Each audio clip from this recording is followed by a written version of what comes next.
has hired Grant Fredericks and his team at Forensic Video Solutions to analyze the hundreds of hours of surveillance from Lowndes High School. Although he does not believe the jumpy video is the result of editing, he says there are some other major problems. Those files are not original files. They're not something that an investigator should rely on for the truth of the video. They've been altered in a number of ways, primarily in image quality, and likely in dropped information loss. There are also a number of files that are corrupted because they've not been processed correctly and they're not playable. So I can't say why they were done that way, but they were not done correctly and they were not done thoroughly. So we're missing information.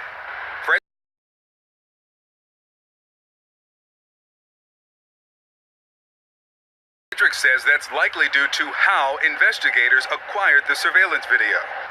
Right now, what they've done is they have left it up to the school district to define what it is they want to provide the police. And I think that probably is a mistake. According to Lowndes County Sheriff's Office incident reports, a detective watched a portion of the surveillance video the day Kendrick Johnson was found.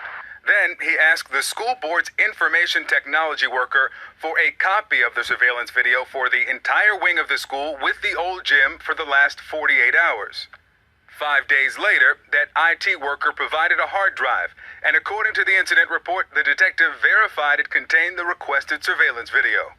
So the investigator's responsibility is to acquire the entire digital video recording system and then have their staff define what they want to obtain. You don't want somebody who might be party to the responsibility to make the decision as to what they provide the police. And after hours of analysis, Fredericks questions whether Lowndes County Schools provided all of the surveillance video from the old gym to investigators. There is a whole of time where none of the cameras provide any record that I've been provided.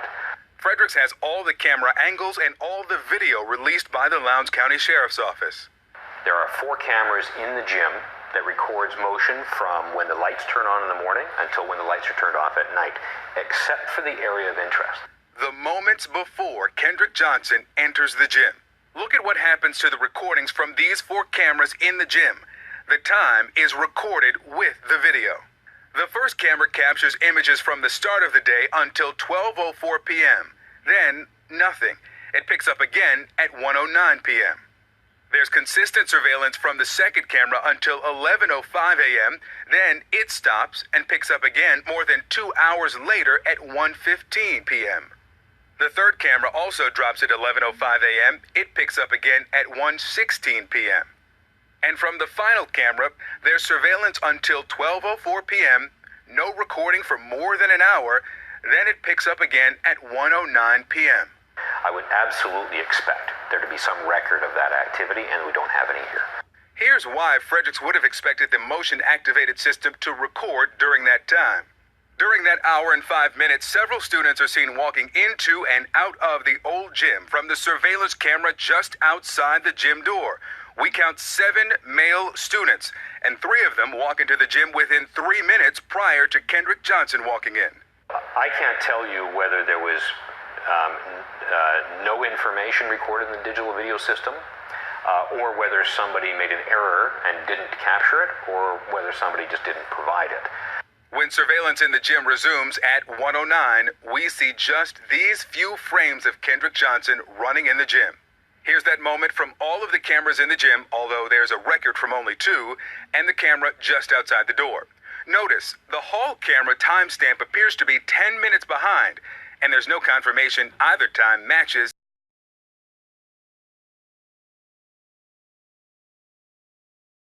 the exact time of day.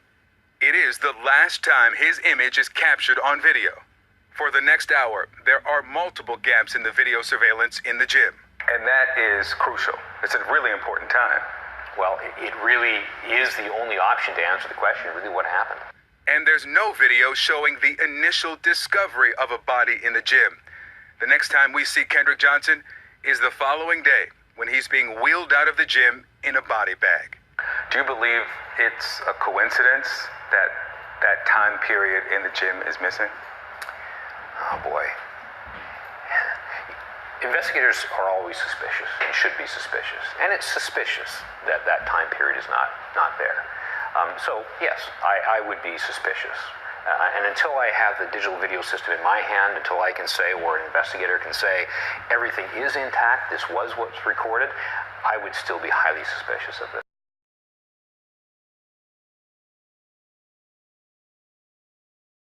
Further clarification, please note executable. X files are not video files. The process of converting the video file to executable file format results in adulterated copies of the original native video format files.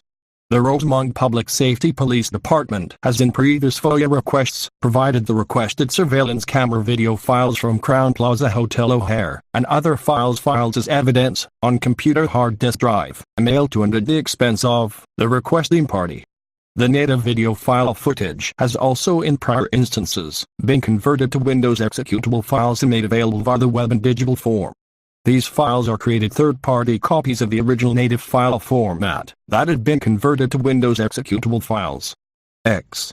Windows executable files have minimal to no evidentiary value, void of any practical public benefit, and as a result of conversion, the original file metadata is compromised or lost altogether. The original metadata is a critical component of file integrity and underscores the importance of this explicit request for original native video file format. Files that do not represent bit-for-bit copies of the original native format, where applicable, files will be deemed unacceptable. Additionally, due to the total number of files, as well as large file sizes make accessing via web browser a time-consuming, cost-prohibitive and impractical solution for this request. Due to storage requirements, and because each file must first be downloaded locally in order to view, it then becomes especially difficult for those with special needs who may require accommodations. Because the statute allows for such a request, and for these reasons, I'm further requesting that the requested information/files be copied onto a hard disk drive, external or rather Windows-compatible storage drive. The information being requested by this FOIA is being requested for the eventual purpose of dissemination through broader alternative mediums and outlets, in the name of public interest.